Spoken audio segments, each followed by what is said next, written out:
کہانی اپنی سناؤں. آپ سب سے ایک بہت ضروری بات کرنا چاہوں گی کہ اللہ تعالیٰ ہم سبھی انسانوں کو ہر سچویشن میں زندگی کے ہر سٹیج پہ ہمیں دو راستے دیتا ہے، یا تو صحیح چننے کا یا غلط چننے کا. آپ کے سامنے دو ہی راستے ہوتے ہیں، یا تو آپ صحیح چنتے ہیں یا غلط چنتے ہیں. تو درخواست ہے کہ جب بھی آپ کے سامنے کوئی بھی سچویشن ہو، سوچیں، پرکھیں، کیونکہ کل قیامت کے دن اللہ تعالیٰ کو ہمیں اسی آزادی کا، جو ہم فیصلے لیتے ہیں، جو آزادی اللہ تعالیٰ نے ہمیں بخشی ہے، اسی آزادی کی وجہ سے کل ہماری پکڑ ہوگی. ہمیں جواب دینا پڑے گا کہ جب ہم جانتے تھے کہ یہ صحیح ہے یا غلط ہے تو ہم نے غلط کو کیوں چنا. تو الحمدللہ یہ چیز میرے ساتھ بھی ہوئی. اللہ تعالیٰ نے 25 سال مجھے غیر مذہب میں رکھا، بہت اچھے سے بھی، شکایت نہیں کروں گی. بہت ہی بہترین ماں باپ بھی اللہ تعالیٰ نے مجھے دیے، لیکن اللہ تعالیٰ نے 25 سال کی عمر میں ایسا سچویشن سامنے رکھی، یا تو میں اس دین کو قبول کرتی، سچائی کو قبول کرتی، یا میں اسی غلط راستے پہ رہتی.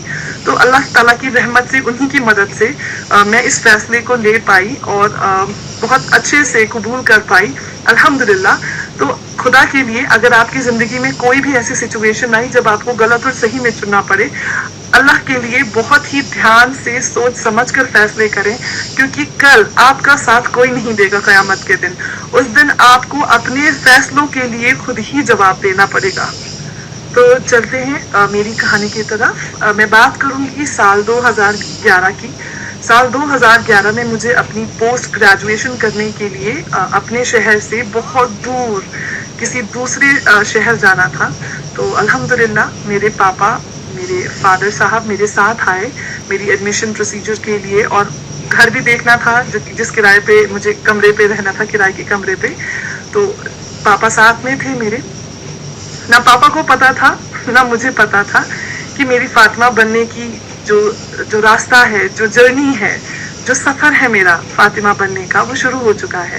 اللہ تعالیٰ نے مجھے اس صحیح جگہ پہنچا دیا ہے جہاں پہ میں فائنلی فاطمہ بن جاؤں گی. نہ لیکن یہ میرے پاپا کو پتا تھا، بھنک بھی نہیں ہوئی، نہ مجھے ہوئی. بہت ہی ایموشنل رشتہ ہوتا ہے ہر اولاد کا اپنے ماں باپ کے ساتھ. ایز اے بیٹی ہونے کے ناطے کہوں گی، بیٹیوں کا اپنے باپ کے ساتھ بہت ہی زیادہ ایموشنل کنیکشن ہوتا ہے. میرے پاپا میرے بہت اچھے دوست رہے ہیں، میرے اتنے اچھے دوست رہے ہیں کہ اپنی زندگی میں اگر مجھے کبھی کوئی پرابلم ہوتی تھی تو بے جھجک وہ ایک انسان تھے جن سے میں کسی بھی طرح کی کوئی بھی بات کہہ پاتی تھی، اور بنا کسی ڈر کے، کیونکہ مجھے پتا تھا کہ سامنے والا انسان مجھے سمجھنے والا ہے. تو پاپا سارا پروسیجر ختم کر کے وہاں سے چلے گئے. اسی سال رمضان کا مہینہ اگست کے منتھ میں آنے والا تھا.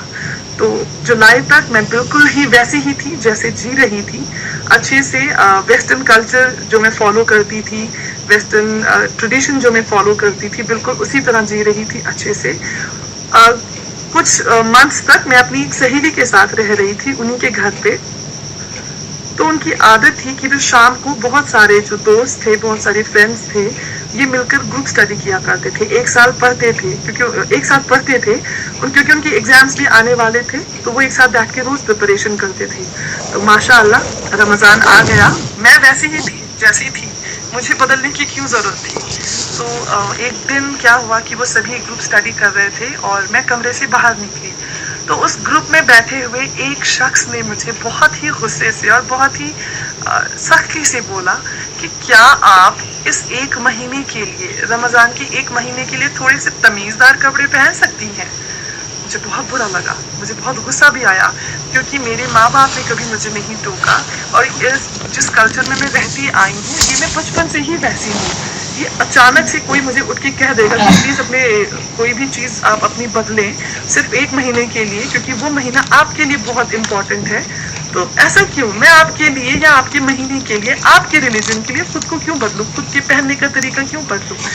اور بہت غصہ بھی تھی، بہت چوک بھی گئی تھی، میں بہت شوق میں تھی. بولا میں نے کچھ نہیں، انہیں کوئی جواب نہیں دیا اور چپ چاپ میں کمرے میں واپس آ گئی. کمرے میں آ کر میں یہ سوچ رہی تھی کہ ایسا کیا ہے اس رمضان میں کہ یہ مجھے کپڑے پہننے کے ڈھنگ کو بدلنے کو کہہ رہے ہیں. ایسا کیا خاص بات ہے؟ اور یہ میرا شریر ہے، میرا چہرہ ہے، میرے بال ہیں، میں چاہے جسے دکھاؤں